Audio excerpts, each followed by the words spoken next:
I want you to think about this here. In your entire lifetime, how much money has gone through your hands? How much? Let me explain to you what I mean by this.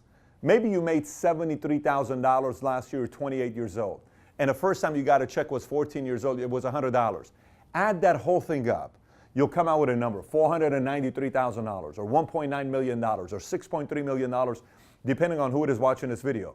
The question is this: how much is left in your wallet? Truly, what is in your wallet? Not what's in your wallet with capital choice. I'm talking like really, what's in your wallet? What do you have left? How much savings do you have left?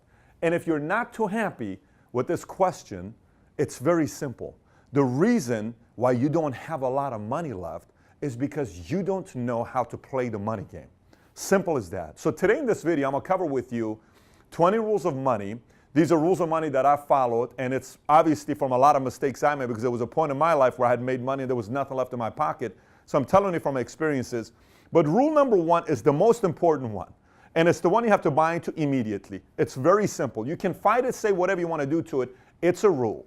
And the rule is, it's a game. Money is a game. And the great thing about any game is the following thing.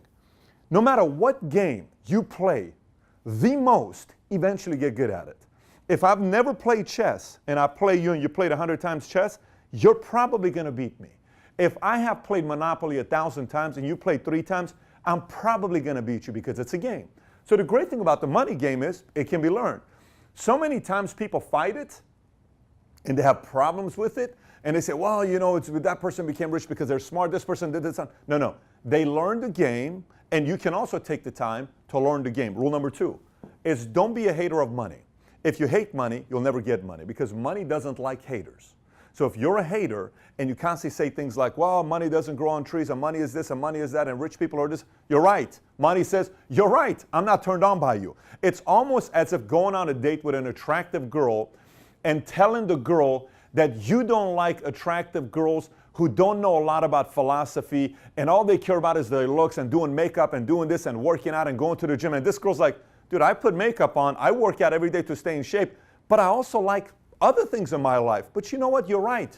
You're not attracted to me. I don't like you. She goes and finds another guy that says, I like a girl that takes care of her body. I like a girl that takes care of her skin. I like a girl that does makeup.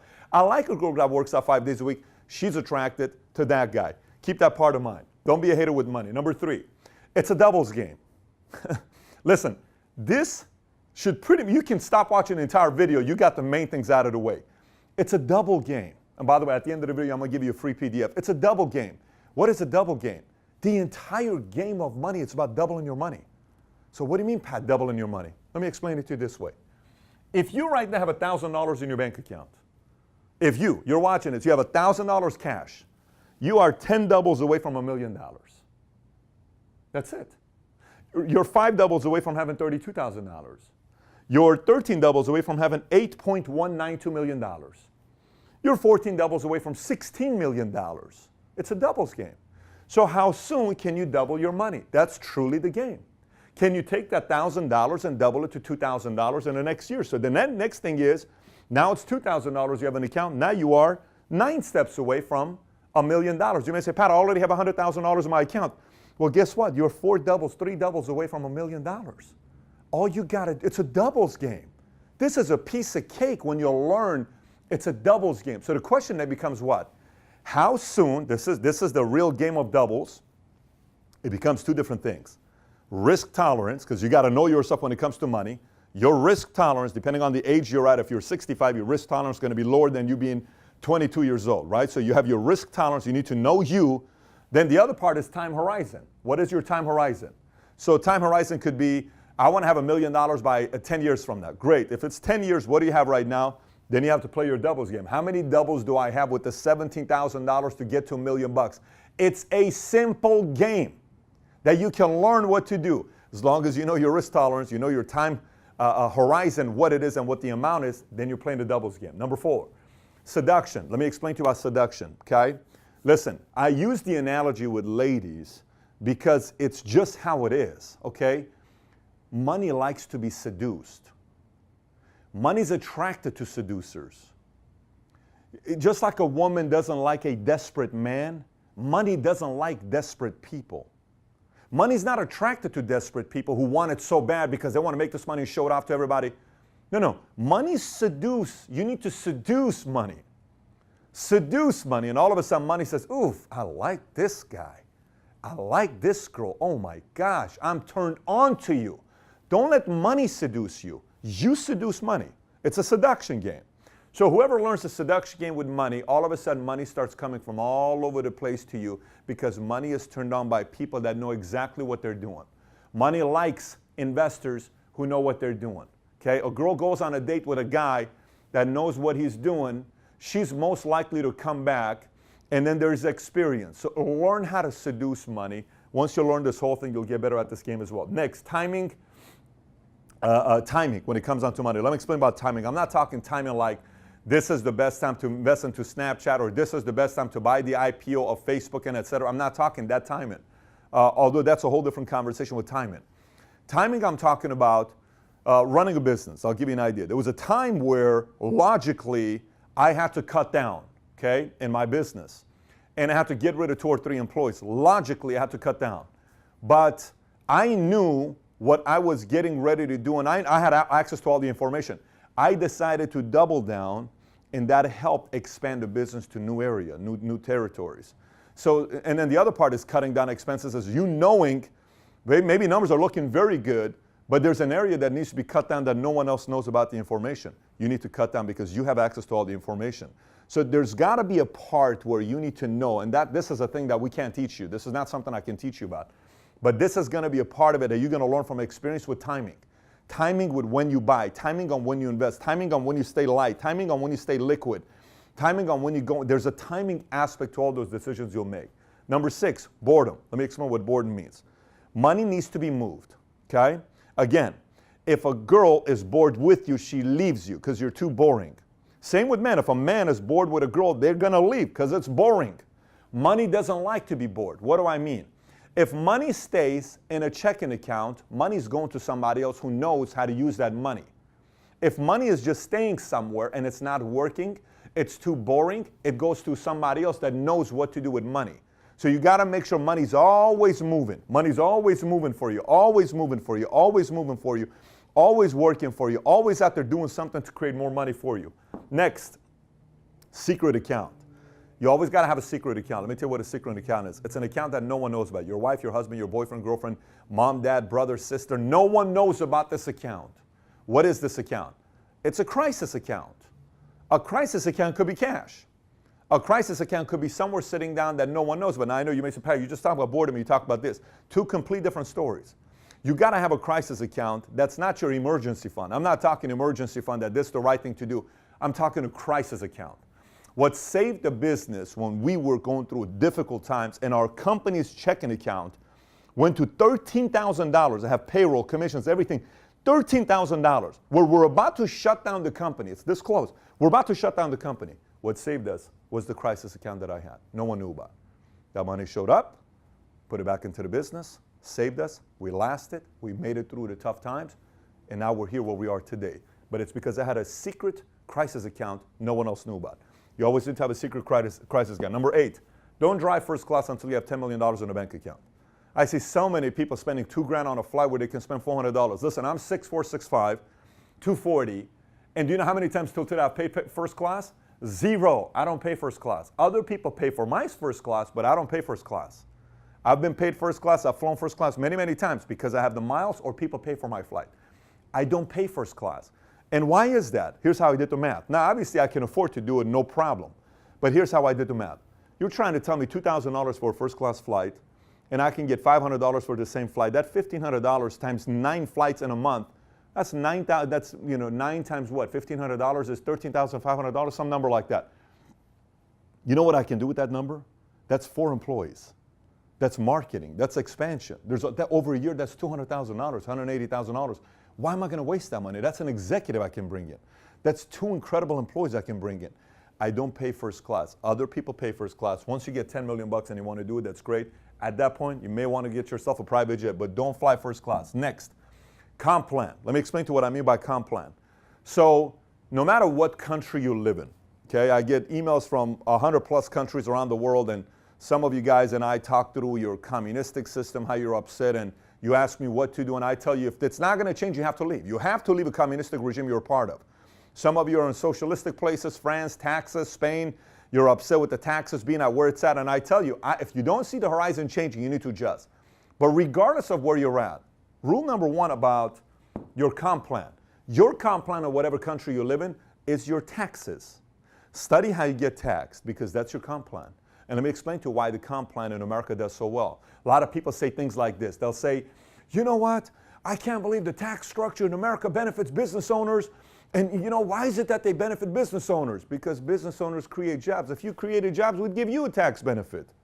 If there wasn't a tax benefit, an incentive for business owners, then who's going to create jobs for all these millions of people that need jobs? So you may say, well, Pat, if the incentives for business owners, shouldn't I be a business owner? Yes. Every single episode's about you becoming an entrepreneur. Yes, you ought to be a business owner. You ought to be an entrepreneur because it benefits you in your comp plan. It benefits you in your comp plan. And position yourself properly by knowing what your comp plan is.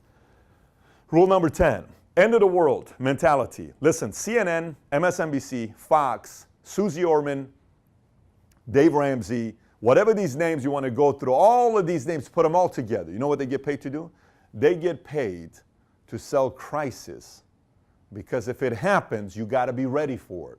Okay? And so what happens a lot of times is people get afraid. And they think it's the end of the world. And like that 2008 when the market crisis took place, the market went all the way down to 6,000 some, Dow Jones did. Everybody started pulling their money out. It's at $21,000 today, 21,000 points today. Imagine if you left the money in. How much compounding money was lost? Simply because you thought it was the end of the world. Simply because you thought there was a nuclear war that was going to happen all over the world. By the way, let me explain to you. If truly a nuclear war is going to happen, do you really think your money matters? Come on. We're not going to exist. So you got to act as if there's no nuclear war that's going to take place and panic so much when everybody tells you everything. And you got to learn how to manage those times when 90% of the world thinks it's the end of the world. You got to be ready. So how do you do that? Let me explain. I was part of the community that it's always the end of the world until I realized how you become wealthy is during this time. During this time when it's the end of the world, you know who wins? Those who have cash. This is why it's important to have cash set aside. And I'm not talking boredom money. I'm talking cash set aside when it's the end of the world for you to buy stuff. Every time crisis takes place, a lot of people become wealthy. A lot of people become wealthy because everything's on sale. Everything's on sale when there's crisis. People sell their exotics because they can't afford it. People sell their artwork for 1/5 of a price. Homes sell for 1/2 of a price. Investments, all these things is for sale during the time when there's the end of the world type of mentality. So you got to have a strategy for this time. Some say market's about to tank again in the next 2-3 years. I don't know if it is going to tank in the next 2-3 years. Here's what I do know. It's going to tank in the next 20 years, and I'm ready for it. I have to be ready for it because there's going to be opportunities. You also got to be ready for it. Number 11, study your politicians, especially your president. Let me explain to you why. You got to know what your politician in your local community is going to do and what their philosophies are. Here's why you need to know their philosophies. If their philosophy is to do heavy-duty taxing on you, you need to adjust accordingly. If their philosophy is to cut down taxes, you need to adjust accordingly. People ask me, Pat, what am I going to do with Trump? Start a business. Taxes are being cut. Go make your millions of dollars the next 4 years. And if it's 8 years, go make your money. And adjust. Everything's about adjustment. But you can't not know what their philosophies are. You need to know the philosophies of the politicians in your community. Number 12, study smart investors, but don't be too religious about them. Like, for instance, you ought to read everything Warren Buffett's got. Read every single thing Warren Buffett's got. Every single thing. Read any of the books that he's got, go read them. Because what he's going to teach you is his way of thinking, his mindset. He's going to teach you the way he's thinking. Like some people said, why did Warren Buffett spend $35 million to buy silver 6 years ago? And why did he all of a sudden, why does he not do any technology and stays away with it? You know, and why does he? These are philosophies. The thing that you got to respect about Warren Buffett, when he says, I don't do technology, he didn't do technology. So he stuck to a philosophy long enough until it worked. Study smart investors. Number 13, play your game. Don't compare. Let me explain. This is extremely problematic to a lot of people because let's just say on this doubles game, you're here. And let's just say your cousin is here. Why are you comparing yourself to him? You need to play your doubles game. Let's say you're here. Let's say your best friend is here. It's not the same game. He's 4 doubles ahead of you. It's not the same game. You just got to make sure you play your game. You can't say, I'm going to play my game at the level of what the other guys are, because when you do it that way, you make reckless decisions and you lose a double. You don't want to lose doubles. You want to gain doubles. I don't know. I hope I'm making sense to you. You don't want to go backwards. And anytime you focus on this guy, you sometimes go backwards. Focus on your game. Focus on your strategies. Focus on your time horizon. Focus on your risk tolerance and play according to that game. Your vision may not be to be a billionaire. Your vision may not be to go out there and do something very big. Your vision may not be to be a person that's got 150 million bucks. Your vision may not be to be a decamillionaire. Your vision may be, I want to one day have $2 million. That's all good. Play to that game and put a plan next to it. Play to that game, but don't constantly compare yourself to other people. Okay, next, index. A lot of people say, well, as long as you beat the index.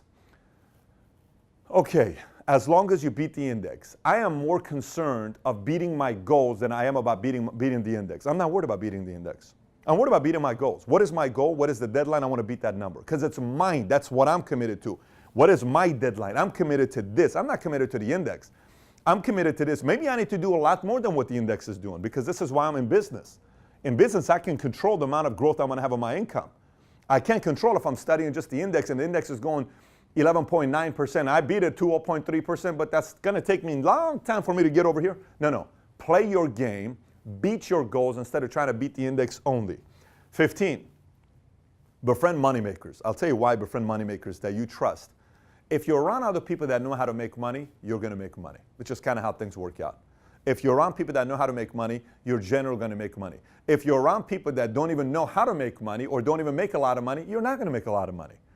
You know, so know who you're going into business with, know who you're doing things with. Sometimes things seem too sweet or sexy and all this stuff, but you don't know the person. I don't touch any of that stuff. It's important for me to know who I'm going to be doing business with. I hire very slowly, very slow. I fire very fast.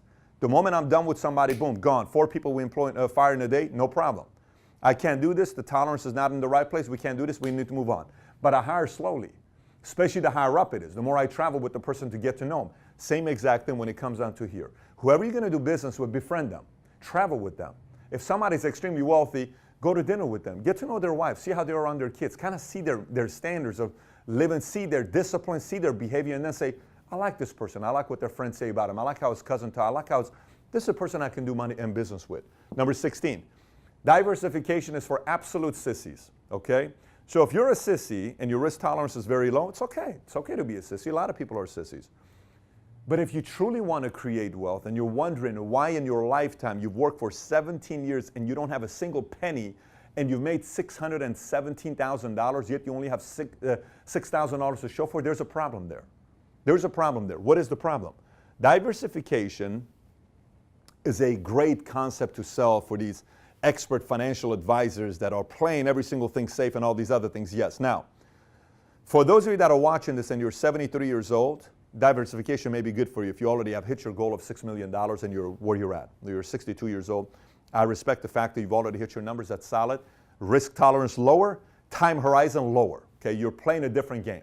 I'm talking mainly for the people that are in the offensive mode of their lives, that you're trying to get here. Maybe you're around this market. I'm not talking to the people that are here. I'm talking to the people that are here. You're trying to get your doubles to go quickly, faster. If you just rely on diversification, 20, 30, 40 years, well, then you just got to know that it's going to take 40 years. It's going to take 30 years. Maybe. That's if everything goes the way it's supposed to be going. So I don't recommend just relying on diversification to take you to where you want to get to. 17. The game is about leverage. Everything is leverage. Now, let me explain what leverage means. I'm not saying leverage going to debt with everything. I'm not talking leverage like that. I'm talking leverage, period. What could leverage be? Leverage your business. How can you grow your business if you're running a business? How can you leverage to have more support? How can you leverage to sell more? How can you leverage to expand more? How can you leverage to increase the value of your business more? How can you leverage to market yourself more? How can you leverage to get to the customer faster? How can you leverage to increase the speed of growth of your business? How can you leverage to get certain things going? How can you leverage? Everything is a leverage game. Everything is a leverage game. And the more you study the concept of leverage and the game, how it works, the better it is for your wealth. Number 18, positioning. Positioning has to do with, for instance, I'll tell you what positioning is. We can do a whole thing on positioning, but I'm just going to give it to you in a shorter sense. Positioning. if I'm going to go work at a company and I'm going to have a piece of the equity and I'm going to position myself to own a piece of that company and it's going to go public, that's smart positioning. That's very, very smart positioning. Tom over here, who's our president, Tom created his wealth by positioning. He went and positioned himself in certain places and participated in the victory by owning a piece, and he positioned himself. Sometimes it's positioning. Sometimes it's who you're running with. A lot of times people say, wow, you know, I'm making great income with this company I'm at. Yeah, but you haven't positioned yourself yet because there's no backing on the equity. So it's positioning. You got to also position yourself here to make sure you're taking care of that part, right? Of course, you got to take care of your credit. You got to have high income, savings, investments, but you got to make sure you position yourself properly as well. Number 19, strategic partnerships. Strategic partnerships. The more you can create an environment, it's kind of similar to befriend moneymakers, but this is slightly different because it's intentional. If you can figure, like what we do with our company, is we have strategic partnerships where a lot of people make money, okay? The more people make money, the more people continue to do business with you if there's strategic partnerships. I have strategic partnerships with $400 billion companies, $200 billion companies, $60 billion companies. I have strategic partnerships with a lot of different companies that benefits them, okay? Strategic partnership increases the value of making money because a lot more people are making money with you when they go into business with you. And last but not least, big check syndrome. Let me tell you what the big check syndrome is. Oh my gosh, I've seen so many people screw this whole thing up, and I'll just explain to you what it is. So for instance, say you are doing a real estate, hypothetically, okay? And all of a sudden you get, this one client wants you to sell their home. It's a $3 million home. I'm just throwing numbers out there. And you go and sell this $3 million home, and the check is $100 and some thousand that you get. And you say, oh my gosh, I made $100,000. And for 2 months, you live as if you made $100,000 in a month. What you don't realize is that $100,000 check in a month, you need to look at it as an $8,300 a month income for that year. That's what that means. It's not $100,000.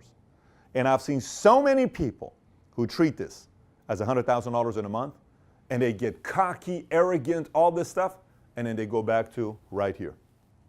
And their double goes lower and lower and lower. And they don't realize it's just a big payday. Let me explain. Would you rather have, right now, a $500,000 cash I give you? Watch this question, you're going to answer. Would you rather take a $500,000, okay, given to you, up front I'm going to give you $500,000, or would you rather take an income stream, guaranteed, okay, of $100,000 over 20 years? Which one would you take? $500,000 up front, $100,000 over 20 years. Which one would you take? You know what, believe it or not, most people will say, well, I think the right answer is $100,000. Most people would take the $500,000. Let me tell you why the $100,000 allows you to do more. The $100,000 is $2 million. The $500,000 is $500,000. See, this gives me the opportunity to have a stronger backing to make bigger decisions to get bigger doubles. Now, you may say, Pat, but $500,000, that already puts me here. It's irrelevant if you don't know how to play the money game. It's irrelevant if you don't know how to play the money game. I want high income as well. I want income coming in that feeds my game so I can increase my net worth. This is a very, very important game. So don't get too crazy about big check syndrome and all of a sudden fall for it and lose everything that you got, because it can totally mess up with your net worth and you work all the way back to your doubles. So with that being said, this is what I'm going to do to you. This episode is obviously an episode that people would want to look at on a PDF. So we're going to give you a free PDF, but this is what you need to do. You need to visit patrickbetdavid.com. We'll put the link on the bottom of the YouTube video as well so you can see it. But if you're not here and you're seeing this video on a completely different place, because videos nowadays are being shared everywhere, you can go to patrickbetdavid.com, okay? When you go to the website, the link for this is going to be there. Look for the link. And if you don't see it anywhere, just go on the search on the bottom of my website. Paul, show exactly where the search would be. Type in money, and this would come up. Rules of money, this would come up. Then get the free PDF, print it out, and look at it and start studying which of those 20 rules you follow and you do very well at, and which you don't, and start adjusting to it, and study the areas that you need to do to improve in those games. So with that being said, if you have any questions, any thoughts, any comments, comment on the bottom. And thanks for watching, everybody. Take care. Bye-bye. Hey, thanks for watching this video. Let me make a case to why I believe you need to subscribe to Valuetainment and also join the notification squad. Look, there's 2 ways you can learn about business. One of the ways is go to college, learn a bunch of theories by professors who have probably never ran a business before, or you can watch Valuetainment. ran by entrepreneurs who have built and sold businesses, and you can learn from our mistakes and what we did right. And by the way, I'm willing to bet anybody who goes and takes this boring route versus watches Valuetainment, I'm putting my money, this person who watches Valuetainment is going to beat the person who goes to college. You don't believe me? Test me on this. This is why I'm so certain you need to subscribe to Valuetainment and learn the content so you can also be a successful entrepreneur.